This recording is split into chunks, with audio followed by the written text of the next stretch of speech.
የዕለቱን ዜና ዋና ዜናዎችን በማስቀደም እንጀምራለን። የአብይን የጎጃም ጉዞ ለማክሸፍ በጎዛምን የቦቅላ ከተማ ቴዎድሮስ እዝ 201ኛ ኮር 64ኛ ክፍለ ጦርና 206ኛ ኮር 24ኛ 34ኛ ክፍለ ጦሮች በተሳተፉበት ውጊያ 7ቱ ብቻ መትረፋቸው ተረጋግጧል። አፋብን ጎንደር ጠቅላይ ግዛት በላይ እዝ 305ኛ ጎቤ መልኬ ኮር 76ኛ ክፍለ ጦር 2ኛ ረጅመንት በሽመለ ጋራና ወዲ ገምዞ መካከል በሁለት መኪና ተጭኖ ሲጓዝ የነበረን አድማ በትን የበረሃው አናብስት ወደ ዱቄትነት እንዲቀየር አድርገውታል። የአድማ በትን አባላት በመኪና ተጋጭተው እና ገደል ገብተው ማለቃቸውም ተሰምቷል።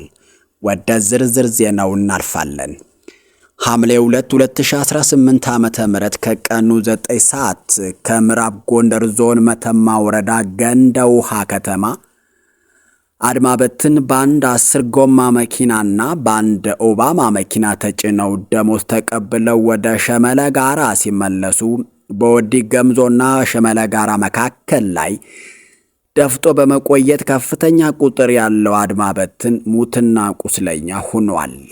የበረሃው አውሎ ንፋስ እየተባሉ የሚጠሩት የሻለቃ ጣናው ዋሴ ምልክቶች የ76ኛ ክፍለ ጦር 2ኛ ረጅመንት ከጠገዴ ወረዳ ተወሩረው መተማ ወረዳ በመግባት በቅርቡ አዲስ ዓለም ቀበሌ በግዳጅ ላይ ያለ በተሰወው የረጅመንታቸው አመራር አርበኛ ሳሌ ግርማው በመበሳጨት በተሰወው የትግል ጓዳቸው ስም ዘመቻ ውጀው የበረሃውን ሐሩሩን ውሃ ጥሙን ረሃቡን ችለው ተከታታይ ቀን ከለላና መከታን ተጠቅመው በመድፈጥ የውስጥ መረጃን በመጠቀም በወሰዱት ባልተጠበቀ ቦታ ቅጽበታዊ እርምጃ ጠላትም ሳይቀር እነዚህ ፋኖች በራሪ ነፍሳት ናቸው ወይስ ሰው ብለው በደረሰባቸው ጉዳት ምስክርነትን መስጠታቸው ተሰምቷል። የአርበኛ ፋኖችን ምት መቋቋም ያልቻሉት ሁለት መኪናዎች እርስ በርሳቸው በመጋጨታቸው የብልጽግናውን በራስ ጠባቂዎች የገዛ ሕዝባቸው ለመጨፍጨፍና በቁራሽ ገንዘብ የተዋዋሉት አድማ በትን ወደ አመድነት ተቀይረዋል። በአካባቢ የነበሩ የዓይን እማኞች ሲመሰክሩ ለማየት የሚሰቀጥጥ በማለት ምስክርነታቸውን ሰጥተዋል። የተመረጡት አልሞ ተኳሾች ቁጥራቸው በጣም ትንሽና ከጠላት ቀጠና ሰርገው በመግባት በወሰዱት እርምጃ ምርኮ ባይገኝም በጠላት ላይ የደረሰ ኪሳራ ላይመለሱ የተሸኙ ወይም ሙት ከ47 በላይ ከባድና ቀላል ቁስለኛ 33 በላይ ሁለት መኪኖችን በደረሰባቸው ምትና መጋጨት ከጥቅም ውጭ ሆነዋል። አርበኛ ደሳለኝ ተገኘ የሁለተኛ ረጅመንት ዋና አዛዥ የሆኑት ይህንን ስምሪት በበላይነት የመሩት ሲገልጹ በዚህ አትደነቁ፣ አማራ ሊያጠፋ የመጣው ዘር መርጦ ገዳዩን የብልጽግና ስርዓት እንዳይመለስ አድርገን እስካልቀበርነው ድረስ እኛ የአማራ የቁርጥ ቀን ልጆች አንተኛም፣ በቅርቡ ሌላ ታሪክ እናሰማችኋለን ብለዋል። በአጠቃላይ ይህ መብረቃዊ የፋኖ ምት ያያችሁ ለትንሽ ከሞት የተረፋችሁ እጃችሁን የሰጣችሁ ሰላማዊ ኑሯችሁን ብትኖሩ ይሻላል ሲል ጥሪም አርበኛው አስተላልፏል።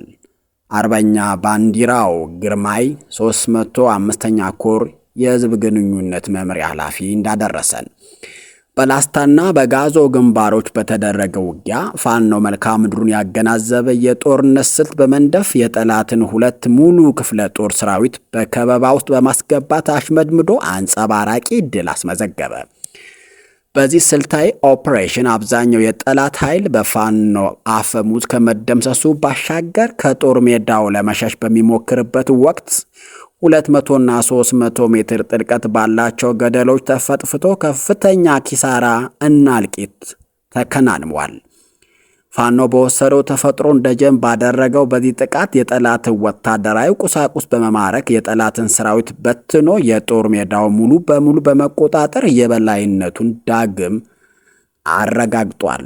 የአብይን የጎጃም ጉዞ ለማክሸፍ በጎዛምን የቦቅላ ከተማ ቴዎድሮስ እዝ 201ኛ ኮር 64ኛ ክፍለ ጦርና 206ኛ ኮር 24ኛና 34ኛ ክፍለ ጦር በተሳተፉበት ውጊያ 7ቱ ብቻ መትረፋቸው ተረጋግጧል። ሐምሌ 3 2018 ዓ.ም በቦቅላ ከተማ ላይ ትናንት በተደረገው ውጊያ ጠላት እንደ ቅጠል ረግፏል። ቀጠናውን እንዲጠብቁ ከተመደበው የጠላት ጦር 7ቱ ብቻ በሕይወት መትረፋቸው አረጋግጠናል። ከ2 ሻለቃ በላይ ጦር ሙሉ በሙሉ ተደምሷል።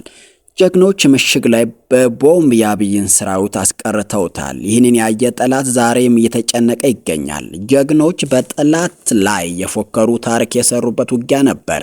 የቁም ቅየት ውስጥ የገባው ጠላት ተጨማሪ 17 መኪና እግረኛና 2 እና ዙ 23 በመያዝ ሬሳቸውን አንስቷል። የቴዎድሮስ እዝ የህዝብ ግንኙነት መምሪያ ኃላፊ እንዳደረሱን